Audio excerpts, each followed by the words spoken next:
Introducing Kilobit System Monitor version 3. It's a free and open source software that I made using Google's anti-gravity and AI agents. This is a software that I actually use on daily basis because it sits on my Windows taskbar and shows the system info like internet download and upload speed, CPU, RAM, GPU usage, and also the GPU temperature and the disk usage. So version 3 is super lightweight, only 2.71 megabytes. The older version was around almost 90 megabytes, and it's also super stable compared to the previous versions. So in this video, I want to show you guys how to download this and what's new in this software. You can go to the official GitHub page and then you can go to releases.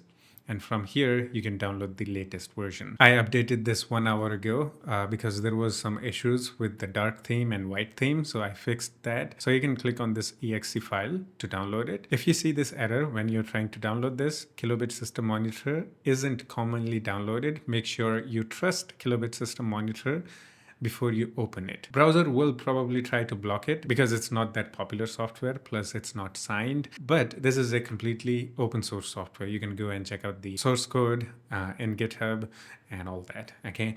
For your safety, you can also do a virus scan on VirusTotal or whichever antivirus program you use. So here you might have to click on this three-dot menu and then click on keep. And again, you may have to click on keep anyway. After that, you can go to the downloads folder and run the installer, click on yes, and then just go through the installation. Again, this is a super lightweight program, so it will just get installed within a second, okay? And after that, launch the program.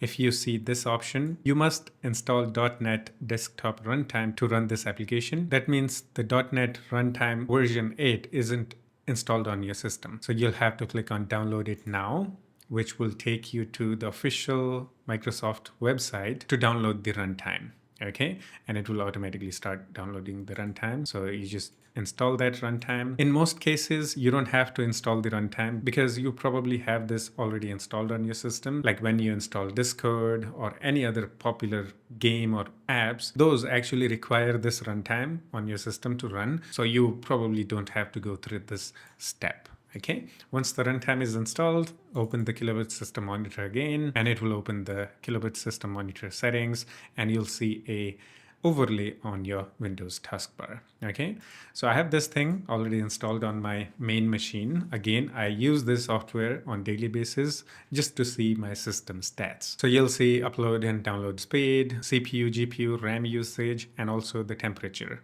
of the GPU, and also your C drive usage and the speed, the read and write speed. By default, everything will be enabled for you. You can right click on the overlay and go to settings, and from here you can go to general and you can enable and disable the overlay. You can hide this overlay on any app that is in full screen. You can also disable that if you want this to be visible all the time. You can lock the position of the overlay. You can also toggle some of these settings by right clicking on it, like snap to taskbar, lock position, hide in full screen, keep on top. And you can also check run at startup. You can also change the refresh rate. In monitoring section, you can enable and disable the metrics here. Let's say you don't want to monitor the CPU usage. You can just simply disable it. In hardware selection, you can select specific network adapter to monitor. Let's say Ethernet in my case.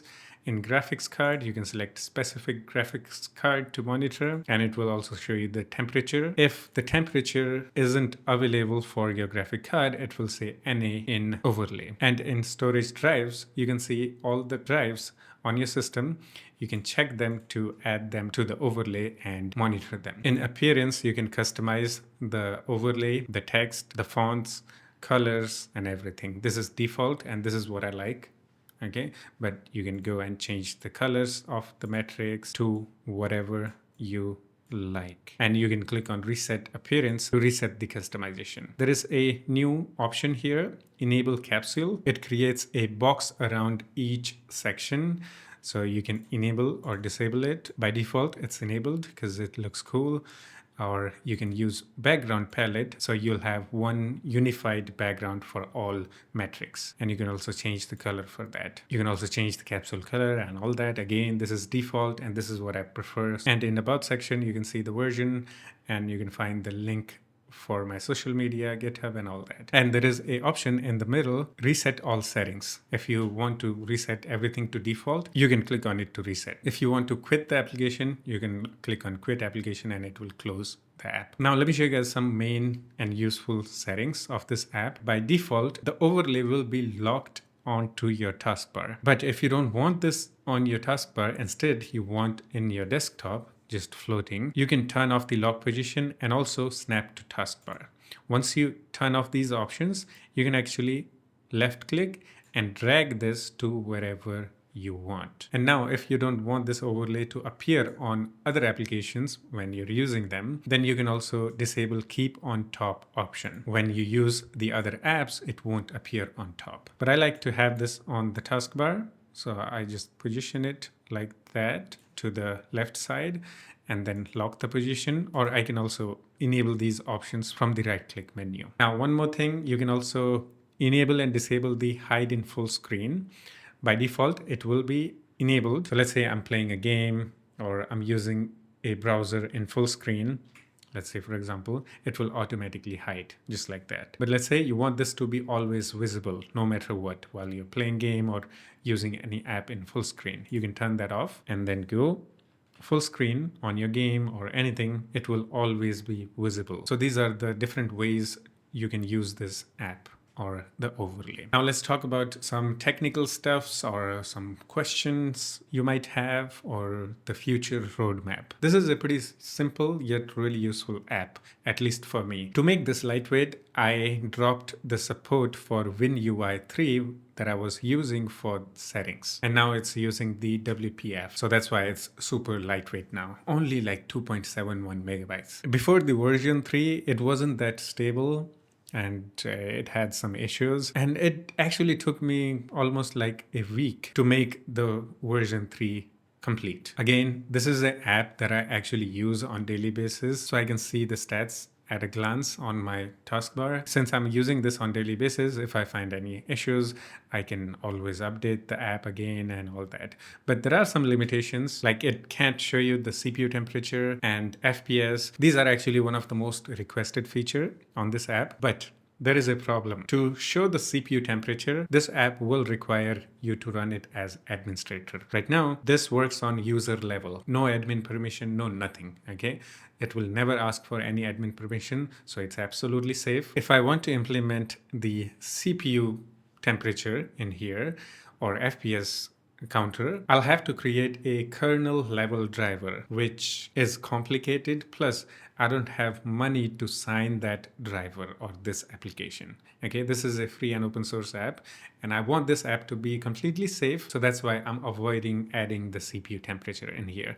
All the info that you see in this overlay is actually pulled from the Windows system itself. Okay, this app is doing nothing. It's only showing the info without any admin permission. And one more thing I forgot to mention, you can double click on the overlay to open Task Manager. Yeah, that's a new feature. Single click does nothing, okay? Only the double click will open the Task Manager, and right click will open the menu. And from here you can open settings, Task Manager, and toggle some important settings. And another thing, to keep this application simple and clean, I'm using % on all metrics. I could make the GPU or RAM usage to show in gigabytes, but it will make the overlay inconsistent, and the overlays will push each other, which can be distracting. So that's why, to keep everything consistent and simple and good looking, I just went back to % on all metrics. Once you understand what each of these options are, like up, DN means upload and download for the internet speed, CPU RAM, CDK means C disk, SPD means speed, the read and write speed, okay, DDK means D disk, okay, SPD, again, the read and write speed. I forgot to mention one more thing. If you go to settings and then go to appearance, here, there is a display mode. There is text and compact.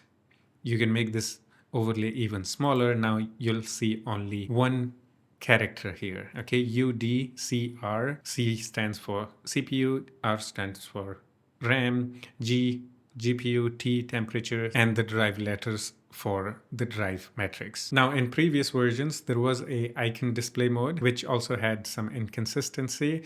So I just dropped that. Now we only have two options, text and compact. Now you understand how this works, and you can just tell what each of these options are. Okay, then yeah, you can make this compact. So again, this is an app that I use on daily basis. I made it for my use case, but I thought that maybe you guys will also find this useful. So I made an repo, uploaded it to GitHub and published it. Yeah, if you like the program, if you are looking for something like this, if you think this is interesting or cool, then you can go and download this. It's completely free. And there is only one downside of using this application, is that this app is not signed digitally. To sign an app, you need a lot of money, which I don't have. So it's probably never gonna get signed.